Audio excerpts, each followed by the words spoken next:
أما بعد أعوذ بالله من الشيطان الرجيم بسم الله الرحمن الرحيم وننزل من القرآن ما هو شفاء ورحمة للمؤمنين ولا يزيد الظالمين إلا خسارا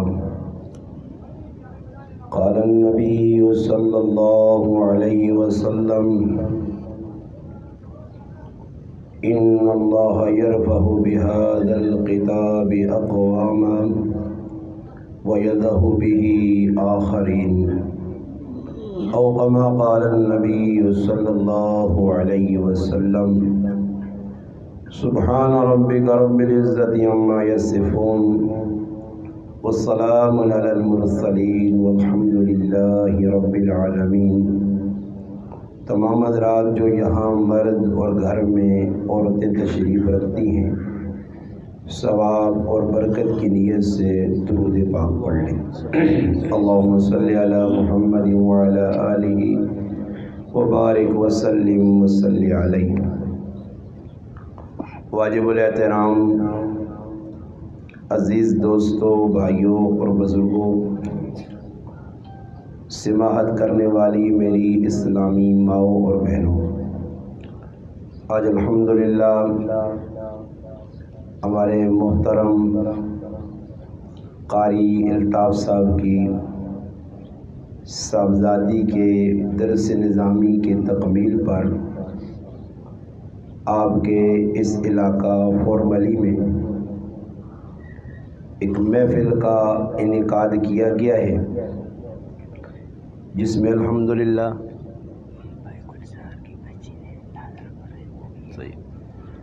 اور قاری صاحب بتا رہے ہیں الحمدللہ بھائی گلزار صاحب کی بچی نے بھی نازلہ قرآن کریم پڑھا ہے۔ الحمدللہ مرد اور مستورات دونوں جمع ہیں۔ بہت بڑی سعادت کی اور خوش نصیبی کی بات ہے کہ اللہ پاک اس فتنے فساد کے دور کے اندر ہماری اولادوں کو اس نیکی کے راستے پر، قرآن سنت سمجھنا اور پھر سمجھانے کے راستے پر چلا دے۔ الحمدللہ اللہ پاک نے دنیا میں انسان کے لیے سب سے بڑی خوش نصیبی یہ رکھی ہے کہ ہر آدمی چاہتا ہے کہ میں اپنی آنکھوں کے سامنے، نظروں کے سامنے اپنی اولاد کو اچھے کام کرتے ہوئے دیکھوں۔ قاری صاحب کی بھی شہادت ہے کہ آج ان کی بچی الحمدللہ عالمہ بنی۔ بھائی گلزار صاحب کے لیے بھی شہادت ہے، ان کی بچی نے قرآن پڑھا۔ میری محترم ماں اور بہنوں اور بھائیوں، یہ دنیا کا معاملہ نہیں ہے، یہاں بھی اللہ پاک عزت دیتے ہیں، مگر اصل عزت ہے آخرت کی۔ اور خوش نصیب ہوں گے وہ لوگ جنہوں نے اپنی آخرت بنانے کے لیے دنیا کی ہر قسم کی پریشانیوں کو قبول کیا۔ دنیا میں انسان روکھی سوکھی کھا کر گزارا کر لے، مگر آخرت پر سودے بازی نہ کرے۔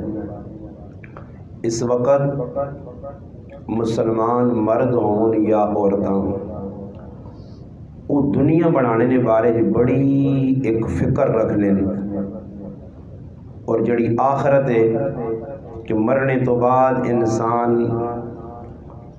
2.5 گز 3 گز دی قبر نے اندر ویسی ادھر بہنے تو بعد میری ماؤ بہنوں واسطے، میرے پراواں واسطے سوائے نیک عمل نے کوئی چیز کم آنے والی نہیں۔ اردو میں چلو صحیح۔ تو وہاں قبر میں جو چیزیں کام آئیں گی وہ کام نیک اعمال ہوں گے۔ اگر نیک اعمال میرے اور آپ کے پاس ہیں تو یہ ہمارے لیے بڑی خوشی کی بات ہوگی، اور اگر نیک اعمال کا ذخیرہ نہیں ہے تو وہاں بہت بڑی پریشانی کا سامنا کرنا پڑے گا۔ اس لیے اللہ پاک نے ہر انسان کو دنیا میں موقع میسر فرمایا ہے کہ اس دنیا میں رہ کر آخرت کی فکر کرے۔ سمجھدار انسان وہ ہے کہ جو آدمی نفع کی چیز ہے اس کو لے لے اور جو نقصان کی چیز ہے اس کو چھوڑ دے۔ صحابہ کرام رضی اللہ تعالیٰ عنہم اجمعین اور صحابیات، چونکہ الحمدللہ ایک کثیر تعداد میں عورتیں اور مائیں بہنیں بھی بیان سن رہی ہیں، تو ان کی خدمت میں چند گزارشات پیش کروں گا کہ الحمدللہ یہ ایک ختم قرآن کا موقع ہے۔ آپ حضرات بھی کچھ اچھی باتیں سننے کے لیے تشریف لائے ہیں۔ ماؤں بہنوں سے ایک گزارش تو یہ کروں گا کہ اپنی زندگی کے اندر قرآن سنت کو ڈھالنے کی کوشش کریں، رسم و رواج سے اپنے آپ کو بچائیں، اپنے خاندان کو بچائیں، شرک اور بدعات سے بچیں، ہر وہ کام جو اللہ پاک کی رضا والا ہو اسے کریں، ہر وہ کام جس سے اللہ اور اللہ کا رسول خفا ہوں اس سے بچنے کی کوشش کریں۔ اس وقت مسلمان جو قسمہ پرسی کی زندگی گزار رہے ہیں، تنگی کی زندگی گزار رہے ہیں، ہر آدمی پریشان ہے، تو اس کی بنیادی وجہ یہی ہے کہ مسلمان اللہ رسول کے حکموں کو اپنانے کی بجائے اس کی مخالفت کر رہے ہیں۔ ہر گھر میں، ہر گلی کوچے میں مسلمان شریعت کا مذاق اڑا رہے ہیں، جس کا نتیجہ میری ماؤں بہنوں اور میرے بھائیوں آپ کے سامنے ہے۔ اس لیے کہ صحابہ کرام رضی اللہ تعالیٰ عنہم اجمعین نے جب اسلام کے اندر داخل ہوئے تھے تو انہوں نے تمام کی تمام اپنے خاندان کی رسمیں رواجیں اور جو چیزیں اس زمانے میں رائج تھیں ان تمام کو ختم کیا تھا۔ اسلام قبول کرنے کے بعد انہوں نے بس ایک ہی ذہن بنا لیا تھا کہ اب ہر کام اللہ تعالیٰ کی خوشنودی کے لیے کرنا ہے، اللہ پاک کو راضی کرنے کی نیت سے کرنا ہے، اور وہ کرتے رہے تو وہ کامیاب بھی تھے۔ اللہ پاک نے ان کو زندگی کے اندر جب تک وہ موجود تھے تب بھی خوش، مرنے کے بعد قیامت کا روز ہوگا تو ان کے لیے ایک بڑا اعزاز ہوگا کہ رب تعالیٰ نے ان کو اپنی رضا کا سرٹیفکیٹ دے دیا ہے۔ تو میرے مسلمان بھائیوں اور بہنوں، صحابہ کرام کی جماعت میں بہت سارے مرد ایسے ہیں جنہوں نے الحمدللہ ساری زندگی اللہ اور اللہ کے رسول کے حکموں کی پاسداری کی اور الحمدللہ دین کے لیے قربانی پیش کی۔ 1,24,000 کم و بیش صحابہ کرام کی اور صحابیات کی تعداد ہے۔ ان کی زندگی کا مقصد اللہ اور اللہ کے رسول کو راضی کرنا تھا، اور وہ جانتے تھے کہ دنیا کی زندگی ناپائیدار ہے۔ آج کے اور اس زمانے کے مسلمان میں فرق یہی ہے، آج کا مرد اور عورت یہ چاہتے ہیں کہ دنیا کی زندگی بنا لو، اس کے لیے تگ و دو کرو۔ اب اپنے اس علاقے فورملی میں دیکھ لیں، چاروں طرف لوگ پختہ مکان، پختہ بلڈنگیں، یہ سارے کام اس لیے ہو رہے ہیں کہ ان کا ذہن یہ ہے کہ مرنا نہیں ہے۔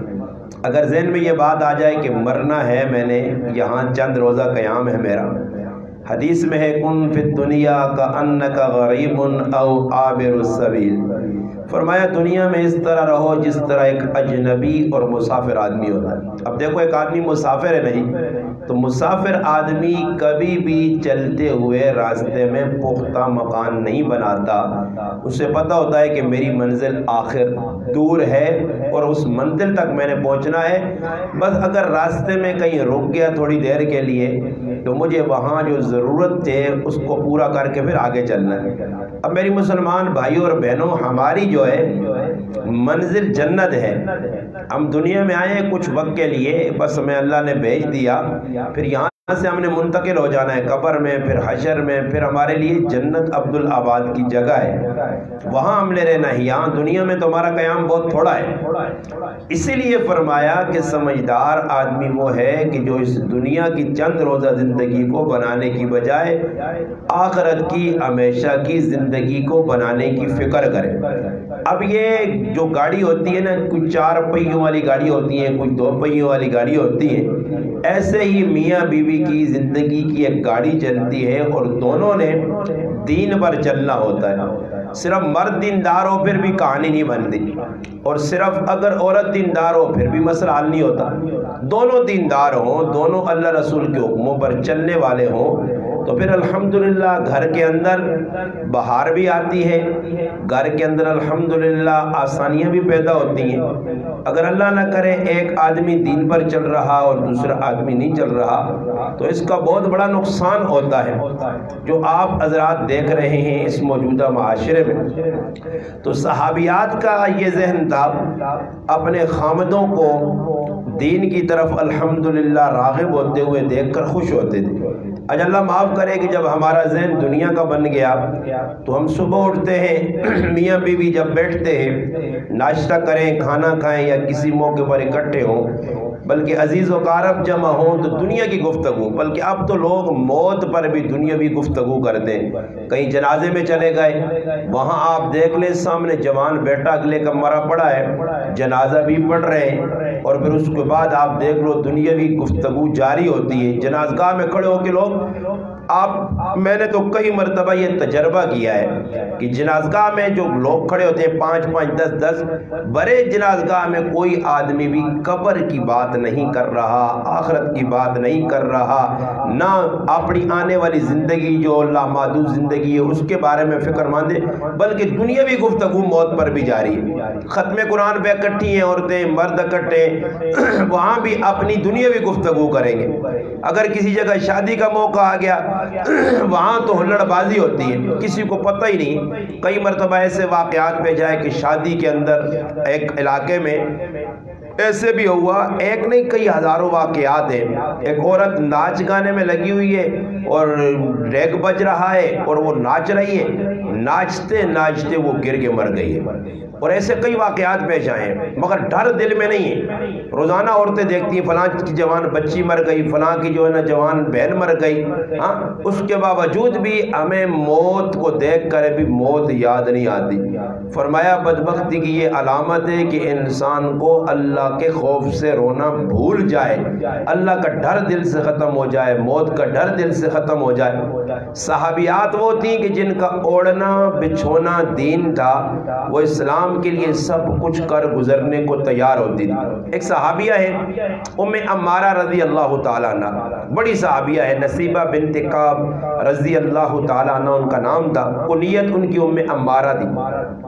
اللہ پاک نے ان کو اولاد بھی دی، اور اولاد بھی الحمدللہ ان کی ایسی کہ دیندار سے مراد یہ ہے کہ دین کے لیے قربانیاں دینے والے، خاوند جو تھا وہ بھی قربانی دینے والا، اور خود بھی عورت ذات۔ اب ہماری جو عورتیں ہیں یہ گھروں میں رہ کر 24 گھنٹے پہ نماز ٹائم پہ نہیں پڑھ سکتی، تلاوت ٹائم پہ نہیں کرتی، ذکر نہیں کرتی، نیکی کے کام آپ 24 گھنٹے میں دیکھیں 23 گھنٹے دنیا کو سوچتی ہیں، اور 1 گھنٹہ وہ بھی آخرت کو نہیں، بس وقتی طور پہ دل میں آیا تو نماز پڑھ لی، نہ آیا تو چھوڑ دی۔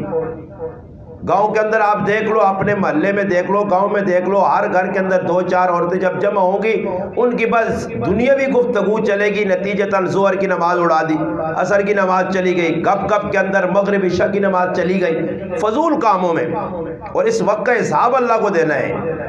فَمَن يَعْمَلْ مِثْقَالَ ذَرَّةٍ خَيْرًا يَرَهُ وَمَن يَعْمَلْ مِثْقَالَ ذَرَّةٍ شَرًّا يَرَهُ۔ فرمایا ذرہ برابر نیکی وہ بھی سامنے، ذرہ برابر گناہ کیا وہ بھی سامنے، اللہ وقت کا حساب لے گا۔ اب ہم سمجھتے وقت ہماری اپنی جاگیر ہے، جیسے دل میں آئے گزارو، نہیں میرے بھائی، نہیں میری بہن، آپ نے یہ سوچنا ہے کہ جو یہاں وقت گزارا قیامت کے روز 5 سوال ہوں گے، اس میں ہر آدمی شامل ہوگا، وزیر ہو، بادشاہ ہو، یا کوئی بھی بڑے عہدے والا ہو، غریب جھوپڑی والا ہو، ہر انسان سے تخصیص نہیں ہے کہ فلاں طبقے سے 5 سوال ہوں کہ فلاں کو رخصت دی جائے گی، نہیں، 5 سوال ہر مرد سے، ہر عورت سے۔ اب یہ ہم سن رہے ہیں صرف، اگر یہاں ہمیں پتہ چل جائے نا، ابھی آپ کے گاؤں میں فارملی میں اعلان ہو جائے کہ عورتوں نے اور مردوں نے کل فلاں 5 سوالوں کے جواب دینے، اگر یہ 5 سوالوں میں سے ایک سوال بھی شارٹ کیا، جواب نہ دیا، تو اس کو 5 سال قید کر دیا جائے گا۔ یقین جانو آج اعلان ہو، سارے گاؤں کی عورتیں لگ پڑیں گی، سوال کون سے جی ہمیں دو، نہیں آتے پھر بھی ہم تیاری کر کے، مرد لگ جائیں گے، بھائی جس کو آتے ہیں یہ سوال ان سے پوچھیں گے، پیسے دینے پڑیں۔ آپ نے دیکھا ہوگا جو بیرون ممالک لوگ جاتے ہیں، بچے جاتے ہیں، بچیاں جاتی ہیں، بوڑھے جاتے ہیں، ان کو انگلش نہ آئے سیکھتے ہیں، اکیڈمیوں میں جاتے ہیں، اپنے لیے کوئی جو ہے نا معلم جو ہے نا تخصیص کرتے ہیں، معلم آ کے ان کو گھر میں پڑھاتا ہے کہ بھائی وہاں اس ملک کی ہمیں زبان چائنیز زبان ہے وہ آنی چاہیے، امریکی زبان آنی چاہیے۔ اب یہ سیکھتے ہیں، انہیں پتہ ہے کہ اگر یہ زبان نہیں آئے گی تو وہاں مشکل میں پھنسیں گے۔ یہ یاد رکھنا ہے میرے مسلمان بھائیوں اور میری بہنوں کہ یہی سوال 5 ہر انسان سے ہوں گے، اور اللہ پوچھے گا۔ سب سے پہلا سوال یہ ہوگا کہ اللہ نے جو زندگی دی اسے گزار کے کہاں آئے، اللہ پاک نے جو عمر دی اسے کہاں گزارا، اللہ نے جو جوانی دی اسے کہاں گزارا۔ اب نوجوان بچیاں بچے ان کی جوانیاں موبائل فون دیکھتے ہوئے گزر رہی ہیں، صبح سے شام تک بھائی اتنا نقصان ہو رہا ہے، اور اس کا جو ہے نا ہماری آنے والی نسل خمیازہ بھگتے گی۔ آنے والی نسل اب بھی جو مسلمان ان کو پتہ ہی نہیں ہے بھائی موبائل فون پہ راستے میں آپ دیکھ لو، چھوٹے سے چھوٹا آدمی اس کے ہاتھ میں موبائل، بڑے سے بڑا آدمی اس کے ہاتھ میں موبائل، اور لگے ہوئے ہیں بھائی پورا دن۔ رات کو پیکج لگا لیتے ہیں لڑکیاں لڑکے، پوری رات گفتگو، اور جو گفتگو کر رہے ہیں وہ آخرت کی گفتگو نہیں ہے، وہ بے حیائی بے غیرتی کی باتیں ہوتی ہیں۔ نہ ماں کو پرواہ ہے نہ باپ کو پرواہ ہے، کلی رسی چھوڑی ہوئی ہے، شیتر بے مہار ہے۔ جس طرح اونٹ کی رسی کھول دو نا وہ جہاں دل چاہتا ہے منہ مارتا ہے۔ ہم بھی اپنی اولادوں کو چھٹی دے چکے، اپنے ہاتھوں سے اپنی اولادوں کو ذبح کر رہے ہیں، موبائل 50 ہزار روپے کے لے کے دیے جا رہے ہیں۔ اب بچی کی رخصتی ہوتی ہے، چاہیے تو یہ تھا کہ بچی کو قرآن کا نسخہ دیتے، حدیث کی کوئی کتاب اس کے ہاتھ میں تھماتے، بیٹی جا رہی ہے اس گھر میں پڑھنی ہے آپ نے، مگر آج ماں باپ گفٹ دے رہے ہیں تو بیٹی کو موبائل کی گفٹ دے رہے ہیں۔ آج میری بچی کا ختم قرآن ہے جی، میں اس کو گفٹ کے طور پہ موبائل دے رہا ہوں۔ آج میری بچی کی شادی ہے، میں گفٹ کے طور پہ اس کو موبائل دے رہا ہوں۔ اور پھر نتیجہ کیا نکلتا ہے کہ اس موبائل نے گھروں کے گھر تباہ کر دیے۔ اس وقت اکثریت میں جو ناچاکیاں ہیں اور جو گھروں میں فساد ہے، میاں بیوی 5 بچوں کے باپ ہیں، 5 بچوں کی مائیں ہیں، اور یہ حالات پوری دنیا میں جو بنے ہوئے اس موبائل نے ہمیں ڈس رکھا ہے، مگر نہ اس کی کسی کو پرواہ ہے، بھائی لے رہے ہیں۔ موبائل کمپنی والوں نے اپنی محنت کی اور محنت ان کی کارگر ثابت ہو گئی۔ آپ جاؤ موبائل مارکیٹوں میں، اگر آپ کسی مارکیٹ میں چلے جائیں، دنیاوی جتنے بھی اور چیزیں ہیں ان کی دکانیں اگر 1% ہیں تو موبائل فون کی 90% دکانیں ہیں۔ اب تو چھوٹے چھوٹے گاؤں میں دکانیں کھلی ہوئی ہیں، اب تو گھر سے نکلنا ہی نہیں پڑتا، فون پہ لگاؤ جی، اگلے کو فون کرو، دکاندار کو پیکج لگا کے دے رہا ہے، پیکج لگائے جا رہے ہیں پوری رات۔ میری مسلمان مائیں بہنیں اور میرے بھائی سن رہے ہیں، یاد رکھنا یہ سزا دنیا میں بھی بھگت کے مرو گے۔ اگر آپ اس طرح چلو گے نتیجہ آپ کے سامنے آئے گا۔ ہاں جی، فرمایا جو بہو گے اس کو کاٹو گے، جو آپ اولادوں کو درس دو گے ایسا آپ کے ساتھ بنے گا۔ یہ نہیں ہو سکتا کہ آپ اولاد کو غلط راستے پہ ڈال دو اور پھر کہو کہ اولاد میری خود بخود صحیح ہو۔ نہیں، اولاد کی آپ نے نگرانی کرنی ہے، اپنی بچیوں کی نگرانی کرنی، ہر فرمائش بچوں کی پوری نہ کرو، ضرورت کے مطابق ان کو خرچے دو، مگر ایسے نہ کرو کہ نتیجتاً آپ کی اولاد کل آپ کی دشمن بن جائے، پھر آپ کو گھر میں سکون نہ آئے، آپ کا بیٹا آپ کی بیٹی آپ کو ڈرائیں۔ اب تو یہ ہوتا ہے کہ بچیاں ماؤں کو ایسے ڈراتی ہیں، اگر آپ نے میرا یہ مطالبہ پورا نہیں کیا نا میں زہر کھا لوں گی۔ اب وہ ڈر کے مارے ماں باپ سارے کام کر رہے ہیں۔ شادیاں ہوتی ہیں تو بچیاں خود مطالبے کرتی ہیں ہمیں یہ چیز لے کے دو، ماں باپ غریب ہیں پھر بھی وہ کر رہے ہیں، اور جو چیز خریدوانا چاہتی ہیں بچے اور بچیاں وہ سارے غیر شرعی کام ہوتے ہیں۔ اب شادی کے اندر ہزاروں روپے لاکھوں روپے لوگ اڑا دیتے ہیں۔ شریعت میں میری مسلمان بھائیوں اور بہنوں اتنی گنجائش نہیں ہے کہ جو ہم اسراف کریں، بلکہ قرآن کریم میں تو فرمایا کلوا واشربوا ولا تسرفوا انہ لا يحب المسرفین۔ فرمایا اللہ پاک کا حکم ہے کھاؤ پیو اسراف نہ کرو، فضول خرچی نہ کرو، اللہ کو فضول خرچی والے لوگ پسند ہی نہیں۔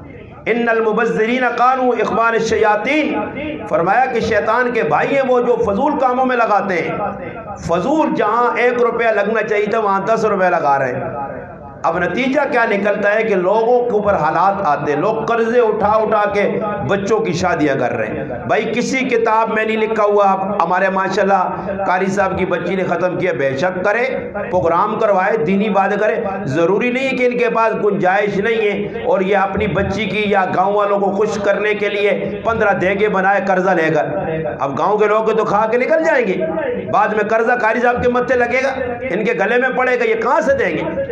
اب ہم لوگوں کو راضی کرنے کے لیے، بھئی معاشرے میں خاندان میں میری ناک کٹ جائے گی، فلاں کا بیٹا عالم ہو گیا، فلاں کی بیٹی عالمہ ہو گئی، فلاں کے بیٹے کی شادی ہوئی اور انہوں نے کچھ بھی نہیں کیا، چلو اور زیادہ نہیں تو کم از کم ایک گائے کاٹ لیتے۔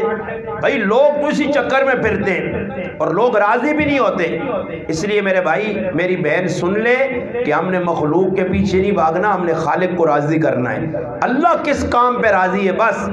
صحابہ اکرام کی زندگی میں یہ نام نمود، یہ لٹرنگ بٹرنگ جو ہم کرتے نہیں تھے، یہ شوبازیاں نہیں تھی، ان کے ہاں یہی تھا کہ بس زندگی سادہ گزارو، اللہ رسول کو راضی کرو۔ میں بات عرض کر رہا تھا کہ ام عمارہ رضی اللہ تعالی عنہ صحابیہ ہیں، اور الحمدللہ جذبہ کیا ہے، آج کی عورت گھر میں رہ کر دین کا کام نہیں کرتی، وہ عورتیں میدانی عورتیں تھیں۔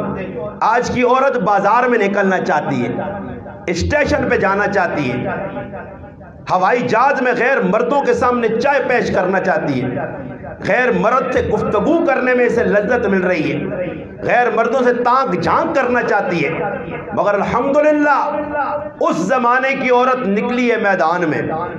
آج کی عورت بھی میدان میں نکلنا چاہتی ہے، مگر فرق زمین آسمان کا کہ اس زمانے کی عورت اگر میدان میں نکلی ہے تو دین کی سربلندی کے لیے نکلی ہے، دین کو بچانے کے لیے نکلی ہے، دین کے نفاذ کے لیے نکلی ہے، دین کو عام کرنے کے لیے نکلی ہے۔ آج کی عورت کو دین خود پتہ ہی نہیں ہے، عورتوں کو نماز تک صحیح نہیں آتی، غسل کے مسائل تک سے واقف نہیں، جو ان کی ضروریات ہیں ان کے بارے میں علم نہیں ہے، زندگی جیسے آئی۔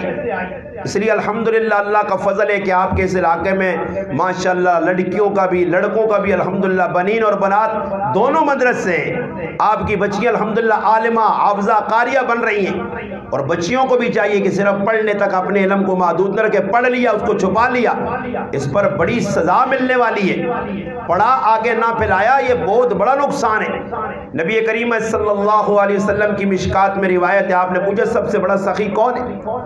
صحابہ کرام کو بتایا پھر سخی سب سے بڑا اللہ، فرمایا اللہ جانتے اللہ کے رسول، فرمایا اللہ سب سے بڑا سخی، پھر اللہ کا رسول سخی، اور پھر فرمایا سب سے بڑا سخی وہ ہے جسے میرے رب نے علم دیا اور اس علم کی نشر و اشاعت کر رہا ہے، اس کو پھیلا رہا ہے۔ صرف عالمہ بننے کے بعد ذمہ داری ختم نہیں ہو جاتی، بھائی فلاں کی بچی عالمہ ہے، نہیں، اسے چاہیے کھڑا ہوا پانی نقصان دہ ہوتا ہے، پانی رواں ہو تو اس کے اندر پاک کرنے کی صلاحیت ہوتی ہے۔ علم اگر آپ نے اپنے اندر رکھ لیا تو یہ آپ کے لیے بھی نقصان دہ ہوگا اور دوسرے لوگوں کا بھی نقصان ہوگا۔ اس لیے فرمایا کہ جس آدمی نے علم سیکھا اور اس کو چھپایا، اس کو پھیلایا نہیں، قیامت کے روز اس سے پوچھ ہوگی، پکڑ ہوگی۔ اس لیے فرمایا علم کو پھیلاؤ۔ جو بچیاں سیکھ رہی ہیں وہ خود گھر کے اندر اپنی ماں ہے، بہن ہے، ان کو سکھائیں، محلے کی بچیوں کو سکھائیں۔ اب دیکھو عورتیں غیبت کرنے کے لیے، جھوٹ بولنے کے لیے، چگلیوں کے لیے پرائے گھروں کے رخ کرتی ہیں اور وہاں گھنٹے بیٹھ کے گفتگویں ہو رہی ہیں، کبھی ایک کے گھر پہ، کبھی دوسرے کے گھر پہ، کبھی اس کو نشانہ بنا رہی۔ تو اس سے بہتر ہے کہ عورتیں یہ کام کیوں نہیں کرتی، پرائے گھروں میں جا کے وہاں تبلیغ دین کی کریں، دین کی بات وہاں کریں، ان کو اچھی بات سکھائیں۔ اگر نہیں ہے تو گھر میں مدرسہ کھول لیں، ضروری نہیں ہے کہ آپ کو الگ ایک جامعہ بنا کے دیا، آپ اپنے گھر کو مدرسہ بناؤ۔ صحابیات ام المؤمنین سیدہ عائشہ صدیقہ رضی اللہ تعالیٰ اور دیگر امہات المؤمنین اور صحابیات کی آپ زندگیاں پڑھ لو۔ آج میری مسلمان ماں اور بہن کو ایک حدیث صحیح طریقے سے یاد نہیں ہے، اردو میں نہیں آتی، عربی تو دور کی بات ہے، مگر ام المؤمنین سیدہ عائشہ صدیقہ رضی اللہ تعالیٰ عنہ ہماری وہ ماں ہیں جس نے 2210 حدیثیں نقل کر کے امت مسلمہ کی طرف منتقل کی ہیں۔ ان کی قربانی کی بدولت ان کا گھر علم کا مخزن تھا، مدرسہ بنا ہوا تھا، کئی ان کی شاگرد صحابہ ہیں، تابعین ہیں، ان کے گھر میں آ کر پردے کی حالت میں اپنی ماں سے مسئلے پوچھتے تھے۔ ساری نجی زندگی، گھریلو زندگی نبی کریم صلی اللہ علیہ وسلم کی امت تک پہنچانے والی یہ ام المؤمنین سیدہ عائشہ صدیقہ رضی اللہ تعالی عنہ، ان کا احسان ہے اس امت پر۔ اور دیگر ازواج مطہرات کی آپ زندگیاں پڑھیں، 500 350 ان کی روایات حدیث کی کتب میں موجود ہے۔ وجہ کیا تھی کہ انہوں نے اپنی زندگی کا محور مرکز دین سیکھنا اور پھیلانا تھا۔ اب ہماری بچیاں بھی عالمہ بن رہی ہیں، بچے اس علاقے میں کتنے علماء ہیں، ہر گھر میں، ہر گاؤں میں 85 علماء موجود ہیں، مگر اس کے باوجود ماحول میں نہیں نظر آتا کہ اتنے علماء موجود ہیں۔ کہ جو آدمی فارغ ہو رہا ہے بس اپنے تک محدود علم رکھا ہوا ہے، بس جی میں نے پڑھ لیا، نہیں پڑھ نہیں لیا، پڑھ کے سمجھ لو کہ ایک ذمہ داری اٹھائیے، اگر اس کو پورا نہیں کرو گے تو اس کا حساب آپ کو دینا پڑے گا۔ اس لیے فرمایا وہ علم جو آپ کو نفع نہیں دے رہا، نہ آپ کے ذریعے کسی کو نفع پہنچ رہا، یہ آپ پر حجت بنے گا، یہ آپ کو پکڑائے گا۔ اس لیے فرمایا القرآن حجت لک او علیک، فرمایا قرآن یا تیرے لیے شفیع بنے گا، تیری سفارش کرے گا، تیرے لیے حجت اور برہان ہوگا۔ یا اللہ یہ قرآن میں ہوں، متجسد ہو کر مجسم ہو کر آئے گا، شکل بنا کے، شکلی انسانی شکل میں کہے گا یا اللہ اس نے مجھے پڑھا، مجھے یاد کیا، مجھے یاد کرنے کے بعد مجھے پھیلایا، میں اس کی جو نا گواہی دے رہا ہوں۔ اس لیے فرمایا اقرأ القرآن، قرآن کریم کو پڑھا کرو، یہ قیامت کے روز تمہاری شفاعت کرنے کے لیے آئے گا، ورنہ اللہ نہ کرے قیامت کا روز ہو اور یہ قرآن تمہارے خلاف حجت پیش کرے گا، یا اللہ یہی وہ لوگ تھے جنہوں نے میری ناقدری کی۔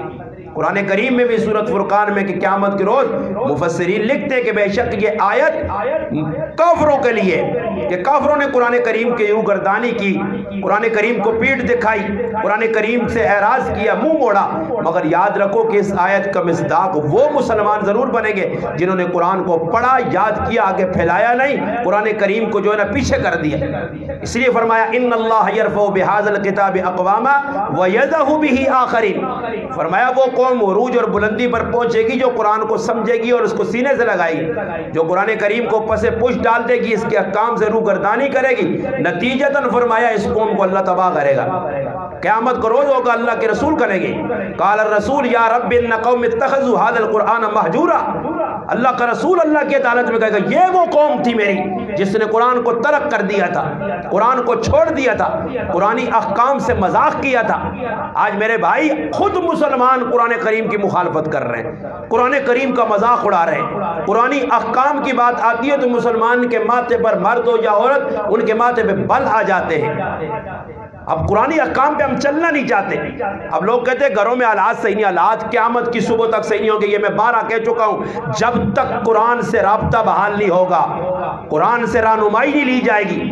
اب رہنمائی کافروں سے لے رہے ہیں، آپ یہود و نصارہ کی تقلید کر رہے ہیں۔ آج دیکھنے والی آپ دیکھ لو، وہ موبائل فون پہ روزانہ لڑکیاں بیٹھ کے کیا دیکھ رہی ہیں، بھائی ڈیزائن دیکھو مہندی کیسے لگائی جاتی ہے، یہ ڈیزائن دیکھو کپڑے کیسے نئے نئے، جو یہودی کپڑا پہن رہا ہے اس سے بدتر مسلمان مرد اور عورت کپڑا پہن رہی ہے۔ یہودیوں سے سب کچھ لیا جا رہا ہے، ان کی تقلید کی جا رہی ہے، کافروں کو اپنا راہبر رہنما۔ محمد مصطفیٰ صلی اللہ علیہ وسلم کی زندگی، صحابیات کی زندگی مسلمان عورتوں کے سامنے ان کو کوئی لینے کے لیے تیار نہیں، سادگی پسند نہیں۔ مدینہ میں شادیاں ہوتی تھی تو ایک ایک جوڑے میں 50-50 بچیوں کی شادی ہوتی تھی۔ اب تو میرے بھائی اور میری بہن بڑا دکھ کا مقام ہے کہ مسلمان غریب ہے اور غریب کی بچی کی شادی ہے، وہ بھی کہتا ہے 50 سے کم جوڑے نہیں بناؤں گا۔ ایک ایک رات کا جوڑا 1-1 لاکھ روپے کا لہنگے بن رہے ہیں۔ کیا اللہ کو جواب نہیں دینا ہے؟ کیا موت نہیں آئے گی؟ کیا مرنا نہیں ہے؟ کیا قیامت کو اللہ نہیں پوچھے گا؟ سوال ہوگا کہاں عمر گزار کے آیا، کہاں جوانی گزار کے آیا، مال کہاں سے؟ اب لوگ کہتے ہیں جی ساڈا اپنا، ہمارا اپنا مال ہے، میرا اپنا مال ہے، میں بلڈنگ بناؤں، میں پجاروں گاڑی خرید، نہیں، مال تیرا اپنا ہے۔ اللہ کا یہ سوال تجھ سے ضرور ہوگا کہ مال کمایا کہاں سے تھا، خرچ کہاں کیا تھا، یہ سوال کا جواب دینا پڑے گا۔ اور جو علم تھا اس پہ کتنا عمل کیا، ہزاروں حدیثیں آپ نے سنی، 1000 مرتبہ قرآن کی آیت اور تفسیر سنی، اللہ کے احکام آپ کے سامنے علماء بیان کرتے رہے۔ عورتیں بیان کرتی رہیں، آپ نے کتنا اس پہ عمل کیا؟ تو بات یہ ہے کہ دین کا ذہن جب نہیں بنے گا پھر گھروں کے حالات نہیں سدھریں گے۔ پھر آپ کی بچیاں موبائل پہ دیکھ کر کون کون سے ڈیزائن کپڑوں کے نکل رہے ہیں، ہر دن آپ دیکھ لو۔ مرد حضرات کے جو ہے نا، مرد ان کے سال میں کپڑوں کی ڈیزائن اگر 2 ہیں تو عورتوں کے 98 ڈیزائن بازار میں آ گئے۔ آئے روز ہر بے غیرتی بے حیائی والا لباس جس میں عورت کا جسم چھلکتا ہوا نظر آ رہا ہے، وہ قیامت کی نشانیاں، کاسیات عاریات، نمونہ جا کے بازاروں میں دیکھ لو۔ ہر وہ بے حیائی کا لباس میری مسلمان ماں اور بہن خریدنے کے لیے بازار جا رہی ہے، پردے میں رہنا نہیں چاہتی۔ کئی لوگ میں نے دیکھے ٹی وی پہ آنے والے درس دین کا دے رہی ہیں، قرآن کی آیتیں پڑھ رہی ہے میری مسلمان ماں اور بہن، ٹی وی پہ بیٹھ کے سر پہ دوپٹہ نہیں ہے، ننگے سر غیر محرم کے سامنے بیٹھنا یہ بے حیائی اور بے غیرتی ہے۔ گھروں میں بھی میرے بھائی، گھروں میں بھی نہیں ہے، اگر آپ باپ ہیں، بھائی ہیں، خامد بیٹے ہیں، اس کے سامنے بھی آپ کو دوپٹہ سر سے اتارنے کی اجازت نہیں ہے۔ چیچائے کہ غیر مردوں کے سامنے بسوں میں جا کے دیکھو کھلے۔ اللہ کے محبوب نے فرمایا جہنمی لوگوں کی نشانیاں بتاؤں؟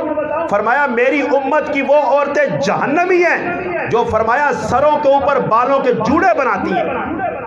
اب جا کے دیکھو راستے میں جاتے ہوئے، حیا ختم ہو چکی ہے، گھروں کے اندر سے نکل چکی ہے۔ میرا تو بھائی، بھائی کس کا بھائی؟ اگر ہے آپ کا تو بھائی کا معنی یہ نہیں ہے کہ آپ سر عام دوپٹہ اتار کے اس کے سامنے ننگے سر پہ رہے۔ ام المؤمنین سیدہ خدیجہ رضی اللہ تعالیٰ، سنیے بات، ان کی سیرت میں لکھا ہے کہ جب جبریل علیہ السلام پہلی وحی لے کر آئے نبی کریم علیہ السلام کے پاس، اللہ کے محبوب گھر تشریف لائے اور آ کر گھر والی کو سنایا اور فرمایا زملونی زملونی، مجھے کمبل اڑا دو، مجھے ڈر لگ رہا ہے۔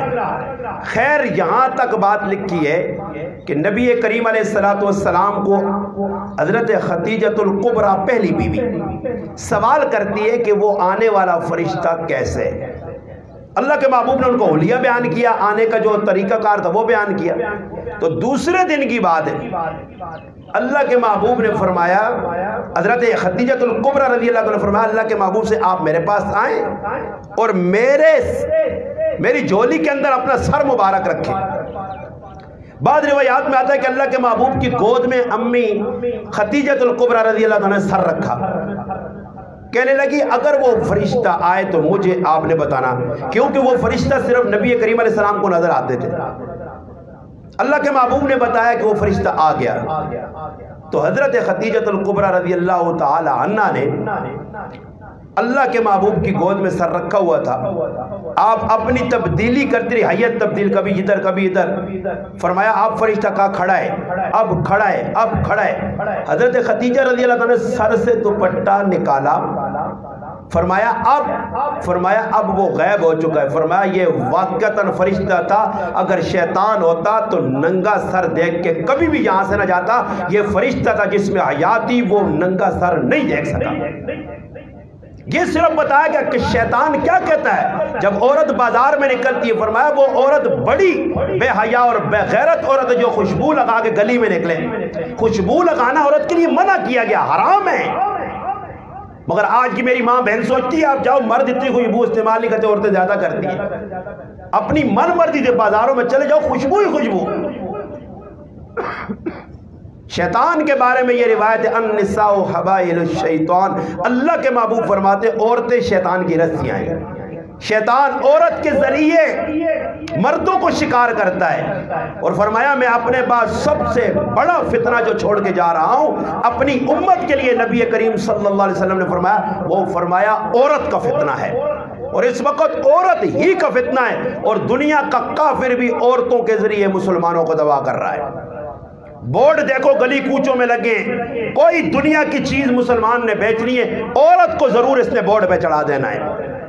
جو نہیں بھی دیکھنا چاہتا اس موبائل جیسی چیز سے بچا ہوا ہے، وہ بھی راستے میں جاتے ہوئے گاڑی میں بیٹھا ہے، بس اسٹاپ پہ سامنے بورڈ لگے ہوئے، عورتیں، کوئی صابن کی تصویر ہے، کہیں شیمپو بھیجا جا رہا ہے، کہیں مثالیں بھیجے جا رہے ہیں، عورت کی تصویر۔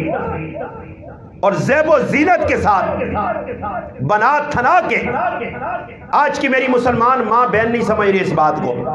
یہ آزادی چاہتی ہے، باہر نکلنا چاہتی ہے، نتیجتاً ذلت اور رسوائی اس کا مقدر بنے گی. عورت پردے کی چیز ہے. عورت کا معنی، مستورات کا معنی چھپی ہوئی چیز، یہ دکھانے کی چیز نہیں ہے. اللہ کے محبوب کے صحابی سیدنا فاروق اعظم رضی اللہ تعالیٰ عنہ نے ازواج مطہرات کو دیکھا، گھر سے باہر جاتی تھی کس لیے؟ اپنی ضرورت کے لیے، اور یہ چیز پسند نہیں آئی. فاروق اعظم کی غیرت جاگ اٹھی، اللہ کے محبوب یہ باہر نہ جائیں. اللہ پاک کو یہ ادا پسند آئی، اللہ نے پردے کے احکام نازل کر دیے. پردے کے احکام، عمر کی غیرت جاگی اور اللہ نے قرآن بھیجے، میرے محبوب گھروں میں رہیں. ہاں، وَقَرْنَ فِي بُيُوتِكُنَّ، اپنے گھروں میں ٹھہری رہو، جاہلیت کی طرف باہر نہ جاؤ. پردے کے احکام آ گئے. ام المؤمنین سیدہ صفیہ رضی اللہ تعالیٰ عنہ، بعض روایات میں آتا ہے سیدہ میمونہ رضی اللہ تعالیٰ عنہ.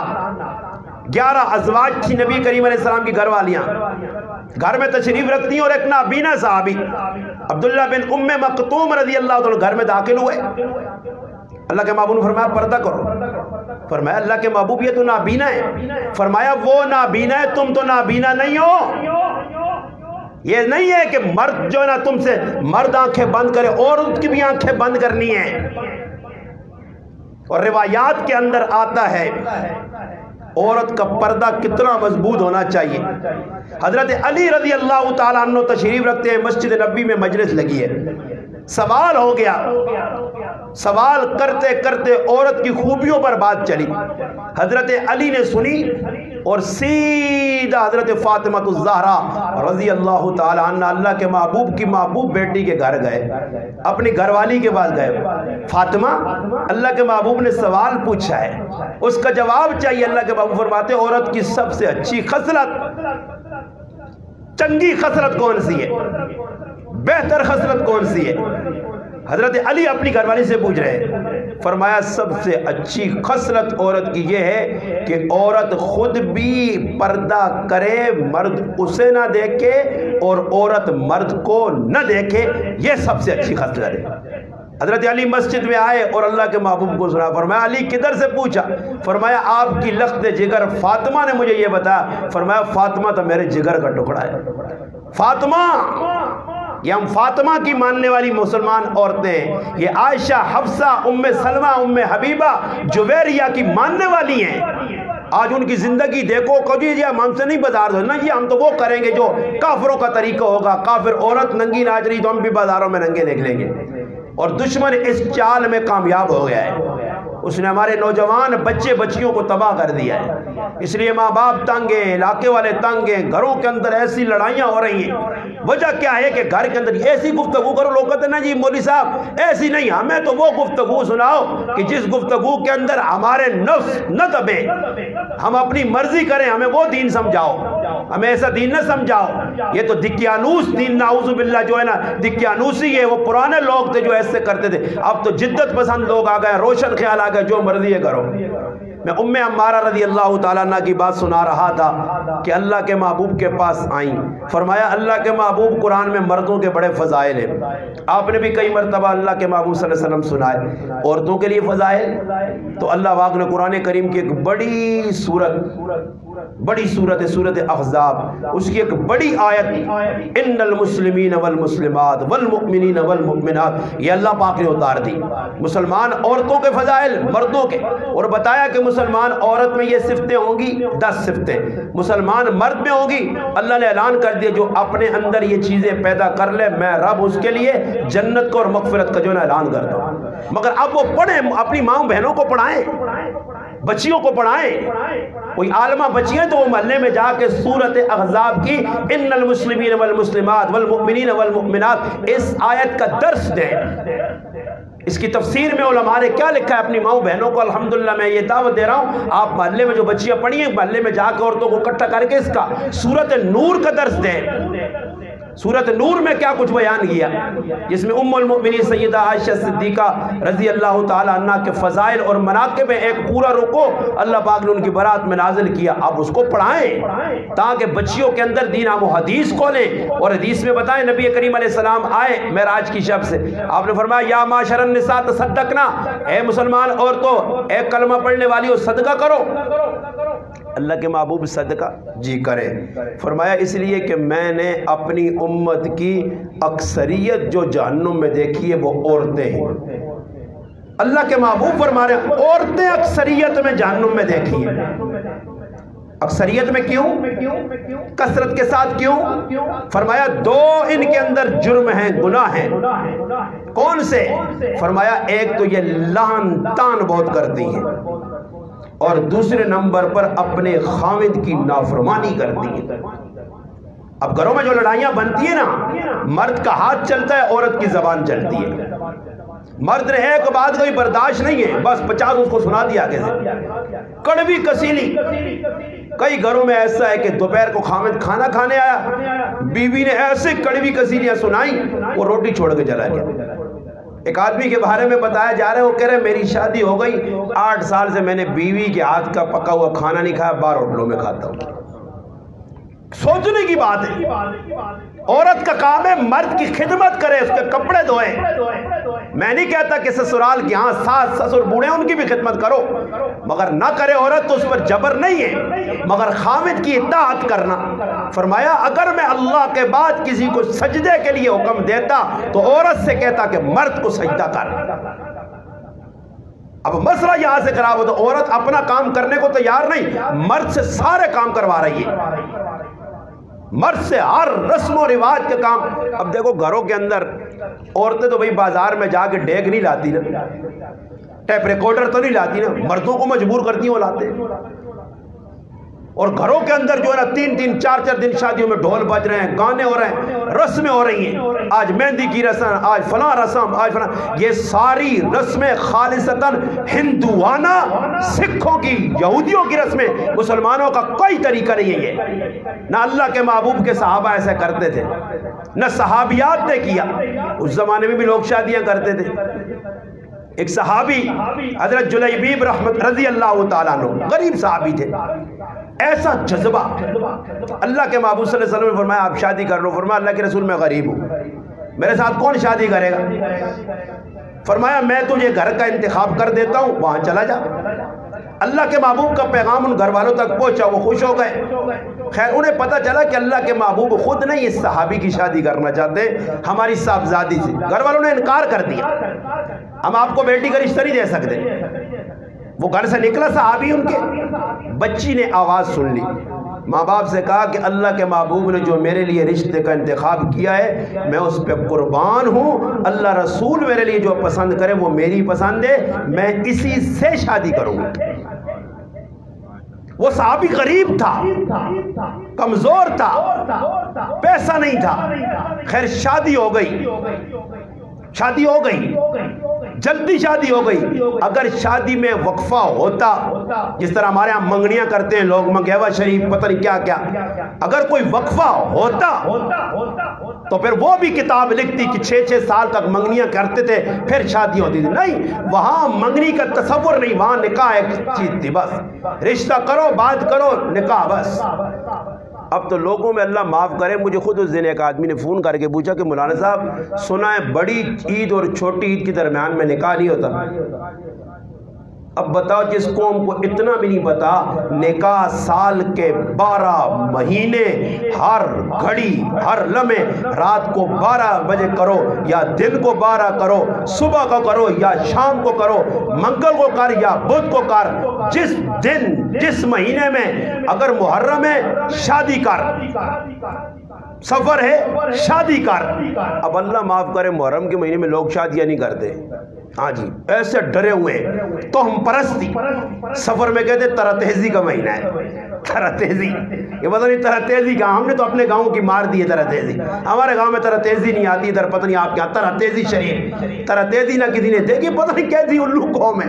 ترا تیزی ویکھی ہے کسی نے دیکھی نہیں. بر ہے 13 تیری کون سی 13 دن بچوں کو باہر نہ نکالو جنات پکڑ کے میں 13 دن بچوں کو زیادہ گھماتا ہوں رات کو میں نے کہا دیکھتا ہوں تیرا تیزی کیا کر دی تم پرستی پہلے لوگ قبروں پہ جا کے وہ آپلے ہوتے تھے نا وہ گوبر اس کو جو ہے نا جلا کے میت کی 3 دن سرانے رکھتے تھے اور یہ ذہن بنا ہوا تو کچھ جانور آتا ہے اس کا نام لگ ترٹا تھا میں آپ کو جتنا لگ ترٹے ہوا اپنی جان نہیں سبھا دینا تو سنیے میت تک جا کٹ کے کھڑنا اللہ معاف کرے مگر ذہن بنا ہوا تھا یہ نہیں کرو گے تو ایسے یہ نہیں کرو گے تو ایسے یہ وہ قوم تھی کہ اگر کوا دیوار پہ ٹاں کرے نا تو یہ کہتے ہیں بھائی آج کوئی آنے والا ہے ان کے دائیں ہاتھ میں خارج ہو کہتے ہیں پیسے آنے والے میں کہا میرا تو ہاتھ کا سوکھ گیا ہوں مال کے برمات نہ ملے پیسے عجیب بات ہے مگر ذہن بنا ہوا ہے ایسے کریں گے تو ایسے ہو گیا ایسے کریں گے اب کئی مرتبہ میں نے دیکھا لوگ روٹی کھا رہے ہیں لقمہ نیچے گر کے نا آگ کٹیا میرے در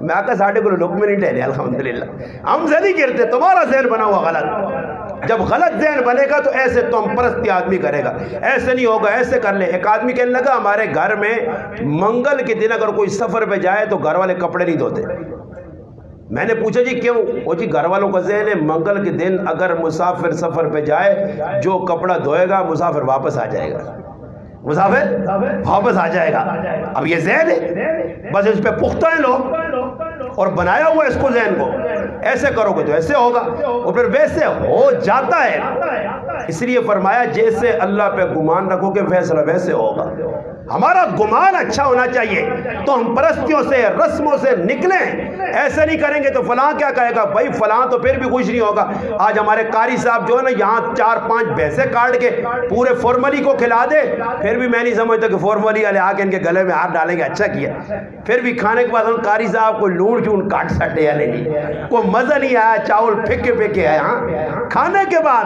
اب عورتیں کھا بھی جائیں گی نال تھیلیاں بھی آج کل زنانیاں جو بنی تھیلیاں بھی پاک کے نانیاں تھیلیاں بھی بھر کے لے جائیں گی سمجھ میں آئی نے نال پچھلے نے بھی غم کرنے اب لوگ ڈر کے مارے دعوتیں نہیں کرتے کیوں ایک آدمی کہنے لگا جی میرے پاس اتنے پیسے نہیں دے تو میں نے محدود ایک گھر میں نہیں پھر آیا کہ بھائی ایک گھر کا افراد آؤ اور روٹی کھا کے جاؤ تو کہتا ہے مجھے پتا تھا 500 گھر ہیں تو چلو ایک آدمی آئے گا تو 500 آدمی کا بندوبست کر دیا 600 کا کر دیا کہتا ہے 4 بھائی ہیں ایک پہ رہا آنا روٹی کھا کے میرا تو دنیا آنا میں نمبر لائی تو آئیں اس نہ کباڑا کر دیتا نہیں روٹی مک گئی سڑنا مک گیا انہوں نے بھی پھر صحیح سمجھا آنا ایسا ویکا کہ عوام تا 3-3 4 کرنے آنے میں آنا کو مارے آکا کچا پانی پر آتو سویچ تاکہ صحیح راج کے چوریوں کٹ کے کھاوے عوام نہیں سوتے اور گناہ ہے نبی کریم علیہ السلام کا فرمان ہے جو آدمی بغیر دعوت کے کسی آدمی کے گھر میں روٹی کھانے گیا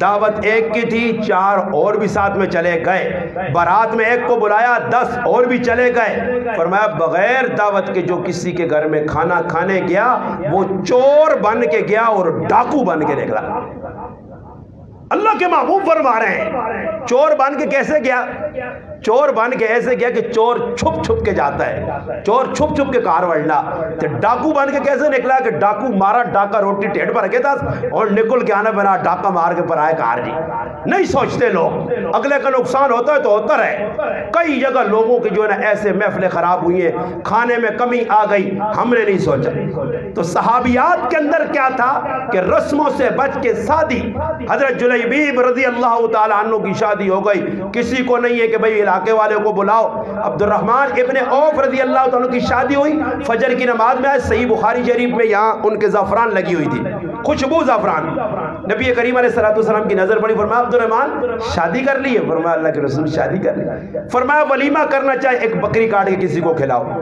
اب بتاؤ اللہ کے محبوب کو شادی کا علم نہیں ہوا تو پتہ یہ چلتا ہے کہ نبی کریم علیہ السلام کو شادی میں انہوں نے نہیں بلایا اللہ کے محبوب تو نہیں ناراض ہوئے اب یہاں کہتے ہیں کہ اگر فلاں کو نہیں بلائیں گے تو وہ تو ناراض ہو جائے گا فلاں کو نہیں بلائیں گے بابا جتنی گنجائش جیب دیتا ہے اتنی دعوت کرو اس سے زائد نہ کرو ورنہ قرضے تم اٹھاؤ گے بعد میں دروازے لوگ آئیں گے توڑیں گے بزتی وکری ہوگی کئی مرتبہ ایک ہم نے خود آنکھوں سے دیکھا کہ ایک آدمی نے قرضہ لیا ہوا تھا کسی موقع پر اور وہ دے نہیں رہا تھا اگلا آدمی ہماری آنکھوں کے سامنے آیا دروازہ کھٹکھٹایا وہ نکلے نہیں اگلے نے دروازے کو دھکا دے کے توڑ کے اندر گئے اور پرائی آدمی کے بیوی کے سامنے بچیوں کے سامنے اس کی 1.5 لاکھ روپے کی گائے پکڑ کے باہر لے کے نکل گئے یہ کتنی بڑی بےعزتی ہے. اس لیے فرمایا قرضے سے بچو، فضول کاموں میں نہ لگو، جتنی گنجائش ہے اتنا کرو. تو صحابی کی شادی ہو گئی اور ابھی چند دن شادی کو ہوئے، بیوی بھی نئی نویلی دلہن، اور میدان جہاد میں آواز لگی اور وہ چلا گیا. اب بتاؤ اس ٹائم اگر کسی آدمی کی شادی ہو رہی ہو اور شادی کے 2-3 دن اس کو تبلیغی جماعت میں فارملی سے تاجک چلے جا یا حیدرہ چلو جاتی، نہیں ماں بچا سو میرا تو نو ہویا ماں نہیں جی میں نہیں جاتا. ہاں جی ابھی تو چند دن شادی کو ہوئے، نہیں جائے گا. مگر وہ صحابی رسول آخرت بنانے والے تھے. جوان بیوی چند دن شادی کے ہوئے نکل پڑا میدان جہاد میں، اور پھر 7 کافروں کو قتل کر کے خود بھی شہید ہوا. نبی علیہ السلام نے اس کی جب میت دیکھی آپ کی آنکھوں سے آنسو نکل آئے. فرمایا واہ جلیبیب قربانی دے گیا، بیوی کا خیال نہیں، گھر کا خیال نہیں، اللہ کا دین اللہ کا دین عام ہو جائے. کلمت اللہ الہ کلمت اللہ کے لیے قربانی دے گیا، میدان جہاد میں قربان ہو گیا. لکھا ہے کہ پھر اس کے بعد اس کی بیوی اتنی سخی تھی، اللہ نے اس کو اتنا مال دیا خاوند کی قربانی کی وجہ سے. ایسی قربانیاں عورتوں نے دی. ام عمارہ رضی اللہ عنہ کی بات کر رہا تھا، بس آخری بات اور بات ختم کرتا ہوں. میری مائیں میں نے جتنی گفتگو میں کر چکا ہوں اس پہ اگر عمل کر لیا جائے تو بس ہمارے گھروں کے حالات درست ہو سکتے ہیں، ہمارے گھروں میں سکون آ سکتا ہے. باقی سننے کو تو آپ ساری رات سنتے رہیں، سننے سے فائدہ تب ہوگا جب آپ ایک ایک بات کو نوٹ کر کے اس پہ عملی زندگی بنائیں. اس لیے میں ہر محفل میں ماں بہنوں سے اور بھائیوں سے کہتا ہوں یہ عزم کر کے اٹھا کرو، توبہ کر کے کہ آج کے بعد جہاں غمی خوشی میں رسم و رواج ہوں گے، اللہ رسول کی نافرمانی ہوگی، ہم مر جائیں گے اس گھر میں کھانا نہیں کھائیں گے. ہم مر جائیں گے ان کے غمی خوشی میں شریک نہیں ہوں گے جہاں اللہ رسول کی نافرمانی ہو رہی ہو، شریعت کے خلاف کام کیے جا رہے ہیں. ورنہ ان کے گناہوں میں ہم شریک ہو کے قیامت کے روز ہم بھی مجرموں کی صف میں ہوں گے. ام عمارہ رضی اللہ عنہ میدان جہاد میں نکلی، زخم لگے، بازو کٹ گیا، اور ایک وقت آیا کہ ان کے بیٹے کو ایک بہت بڑے قذاب اور مدعی نبوت مسلمہ قذاب نے پکڑا، ان کے کان کاٹے، آنکھیں نکالی، ناک کاٹا. اس حال میں بیٹے کی لاش ان کے سامنے آئی. ماں سے کہا گیا تیرے بیٹے کے ساتھ ایسا ہوا. فرمایا میں نے بیٹے کو دودھ ہی اس دن کے لیے پلایا تھا. خود اپنی قربانی ان کی بے مثال ہے. جسم پہ زخم، کوئی غزوہ، کوئی ایسا جنگ نہیں ہے اس کے اندر وہ شریک نہ ہوئی ہو، اور قربانی اتنی بڑی کہ خاوند بھی شہید، بیٹے بھی شہید، خود بھی جو نا بازو کٹ گیا. احد کے میدان میں اتنی بڑی قربانی کہ اللہ کے محبوب کے سامنے ام عمارہ زنانی عورت ہو کے ڈھال بن گئی ہے. ابن کمیہ کافر آیا، تلوار ماری تھی، ماں ہی لے گئی، سرج تلوار لگی، پتر سامنے شہید ہو گئے. اور پھر بھی شیر بن کے میدان کافرانہ مقابلہ پہ کرنی ہے. کئی کافر مار چھوڑے. جس وقت اللہ نے محبوب ویکا ام عمارہ اتنی بڑی قربانی، پترہ سمیت، بیٹیوں بچوں سمیت، خامد سمیت، اللہ کے محبوب نے فرمایا حکم کرو ام عمارہ کیا چاہتی ہو؟ فرمایا اللہ کے محبوب دنیا نہیں چاہتی، بس چاہتی ہوں قیامت کے روز آپ کے قدموں سے اٹھائی جاؤں. اللہ کے محبوب جنت میں آپ کا ساتھ چاہیے. اللہ کے محبوب نے بھی دعا کی اللہ ام عمارہ کو قیامت میں میرا ساتھ نصیب فرما. بس یہی اللہ کے محبوب چاہتے آرزو ہے، دنیا نہیں چاہیے. آج کی میری مسلمان ماں بہن کو دنیا چاہیے. یہ خامد سے راضی ہے تب جب تک کہ وہ دنیا لا رہا ہے، بھائی سے راضی ہے جب تک کہ دنیا اکٹھی ہو رہی ہے. دنیا میں نیم سام ہو، چھوٹا موٹا کو گڑبڑ ہو، پھر لڑائی لگے گی. آج کی عورت نہیں چاہتی میرا خامد دیندار بنے، بچہ بنے، بیٹا بنے، میرا بھائی دیندار بنے، میری قبر آخرت اچھی بن جائے. خیر ہے روکھی سوکھی کھا کے گزارا کریں گے. تو اس لیے میرے اپنی ماں بہنوں سے یہ درخواست کروں گا کہ اپنی زندگی کو عملی بنائیں. بھائیوں سے بھی گزارش ہوگی آپ بھی اپنی زندگی کو عملی زندگی بنائیں، ان چیزوں پہ عمل کرنے کی کوشش کریں. یہی ہمارے آنے کا آپ کے پاس مقصد ہے. آپ کو پیغام جو دے رہے ہیں یہی پیغام ہے کہ اللہ رسول کی باتوں کو مان کر زندگی گزاریں، تو انشاءاللہ آپ کی دنیا بھی بنے گی، آخرت بھی بنے گی. رب تعالیٰ سے دعا ہے جو کچھ کا اللہ پاک مجھے اور آپ کو عمل کرنے کی توفیق عطا فرمائے. وما علینا الا البلاغ.